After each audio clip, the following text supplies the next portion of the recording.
On a cold night in May 1945, a Soviet military truck rolled through the darkness. Inside was a woman who had survived nearly 4 years of war. She had survived German bullets. She had survived artillery fire. She had survived some of the deadliest battles of World War II.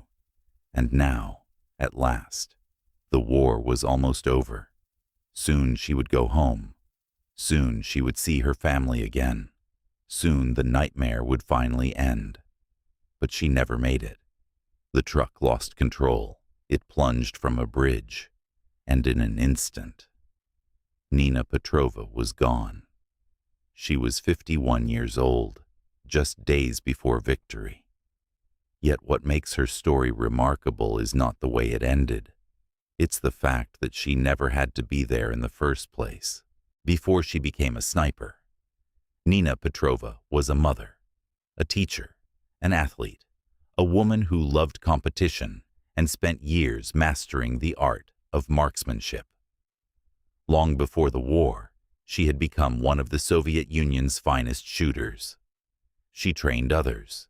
She won competitions. She built a life. By 1941, she had every reason to believe her hardest days were behind her. She had already given years of her life to family, work, and teaching. Then, the war arrived. And suddenly, everything changed. June 22, 1941.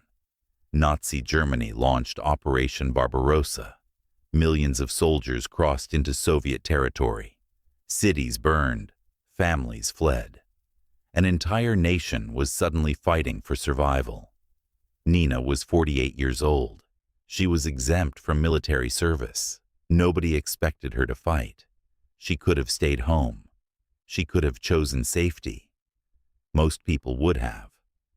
But Nina chose a different path.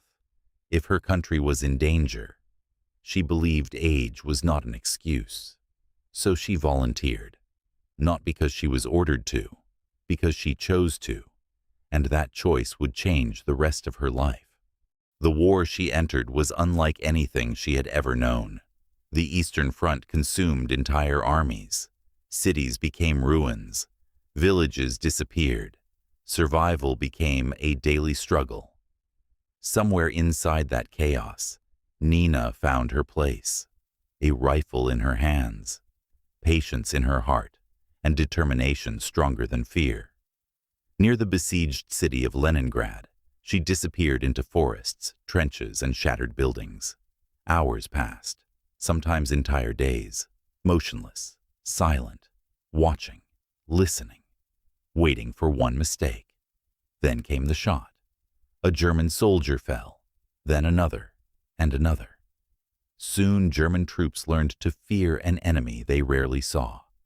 Somewhere beyond the trees, a sniper was watching, and she almost never missed. But Nina's legacy was bigger than the rifle she carried. While fighting on the front lines, she also trained hundreds of new snipers. Young soldiers learned from her patience, her discipline, her experience. Many were young enough to be her children. Some would never make it home.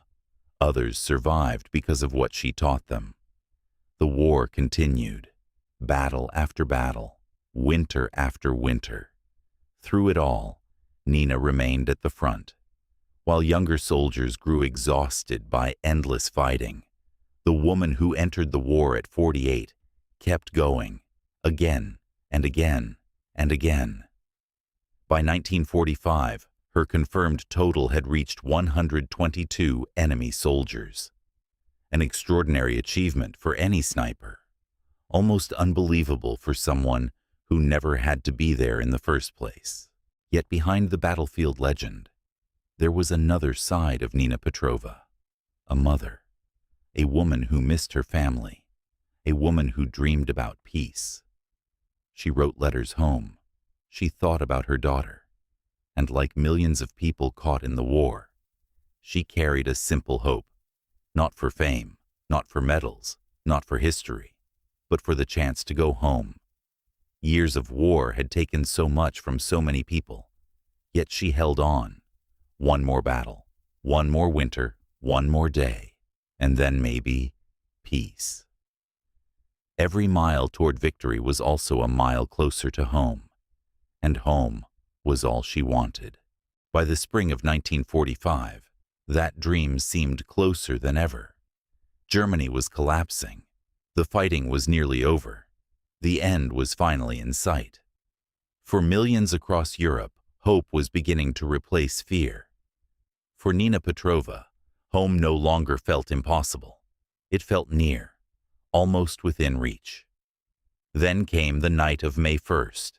No enemy sniper, no artillery barrage, no final heroic battle, just darkness, a road, a truck, and fate waiting where nobody expected it, after surviving everything the war had thrown at her. Nina Petrova died only days before Germany surrendered. Days later, Germany surrendered. The war in Europe was over. Crowds celebrated, families reunited. Church bells rang across cities that had suffered for years. But Nina Petrova was not there to see it. She survived the German army. She survived artillery fire. She survived nearly 4 years of war. But she never saw peace. She never returned home. She never embraced her family again. History remembers Nina Petrova as one of the Soviet Union's most accomplished female snipers. Her record stood at 122 confirmed kills. But numbers alone cannot explain why her story still matters. Because her story is not only about war, it is about a choice. A woman who had every reason to stay home and every right to stay safe, chose to stand and fight when her country needed her most. She was not supposed to be there, yet she went anyway. And in the end, the thing she wanted most was the one thing she never received: to go home.